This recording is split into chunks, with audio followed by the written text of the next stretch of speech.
Hey, I'm just here to remind you to back up all of your files in OneDrive. But to start off, if OneDrive is not synced to your computer, see when I click on my file folder, my OneDrive is right there. I don't have to go to my email every time to open it. Everything's right there. If it's not like that on your computer, you can go to this caret down here, click on the blue cloud, click on More, go to Settings, Account, and you can choose the folders that you want to sync to your OneDrive.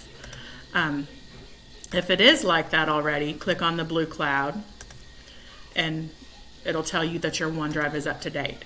If you have anything in your Documents folder that you want to move to OneDrive so you don't lose it, you will just go to your folder.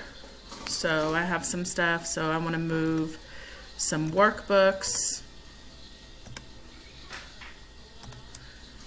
And to click on something more than once, you hold the Control key down if you don't know that. And then you will move it to your OneDrive. So anything in your documents, you need to move to OneDrive. So in case something happens, it doesn't get deleted over the break. And just back up your files with OneDrive. If you have any questions, just reach out.